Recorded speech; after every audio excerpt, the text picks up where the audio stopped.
अब हिकड़ी ॻाल्हि हेॾे ॾिसो, मां इनखे सम्झायो त ये बेनज़ीर इनकम सपोर्ट जे नाले ते प्रोग्राम जा पैसा ये इन जे बंगले में नथा अचनि, ये इन जे ज़मीन जे कटाई ऐं बटाई जा पैसा न आहिनि, ये हुकूमत जा पैसा आहिनि, ये सरकार जा पैसा आहिनि, इहो सरकार जो फंड आहे।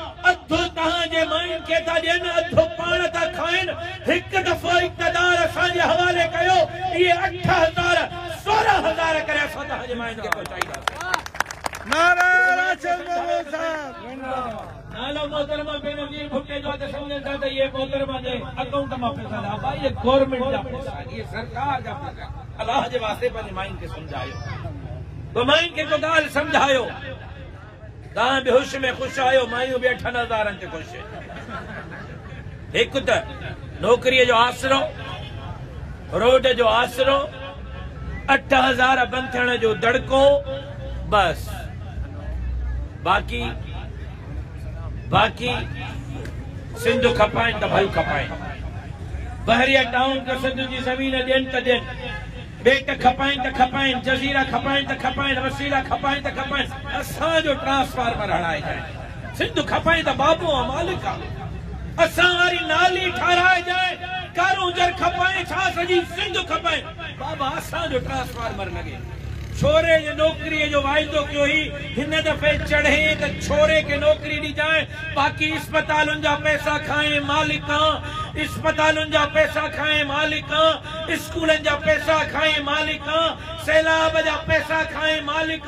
जेको वड़ई चको लुटिजी सिंध खे लुटींदो वतिजाए, बाबू सिंध फैलींदो वतिजाए, छोरे खे नौकरी ॾिजाए। ठही तव्हां पिया आहियो, असुल कसूरवार तव्हां आहियो। असुल कसूरवार खे वोट ॾियण वारा आहिनि। तव्हां वोट न ॾियो, तव्हां इन्हनि खे इक़्तिदार में न मोकिलियो।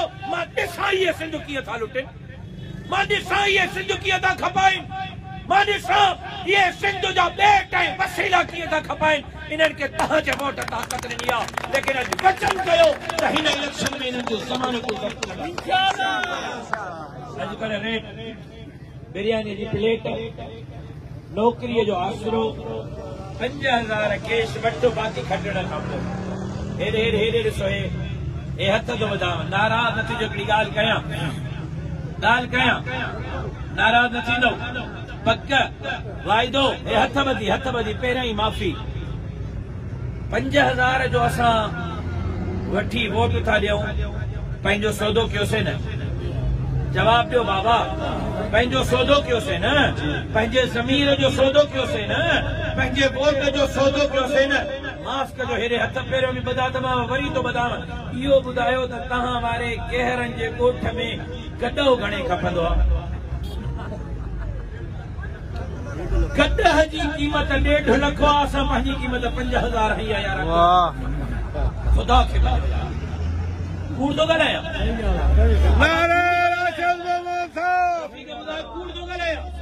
किन्ने में किन्नो गॾह बि 50,000 खां घटि न मिलंदो। अरे तव्हां त चङो भला सिंध जो वारिस आहियो, सिंध जे ज़मीन जा वारिस आहियो, सिंध जे मुस्तक़बिल जा महिमान आहियो।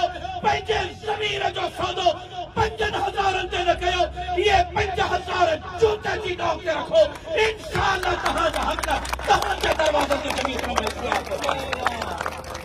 हिम्मत कभी 8 फरवरी ते हज़रता कणो वीडियो घर जे वठी हां बंगले ते भी ना वीडियो सवलो हथ कर 8 फरवरी ते हिम्मत कभी अल्लाह सही कहां जो इमाम जो हामी हासिल बाकी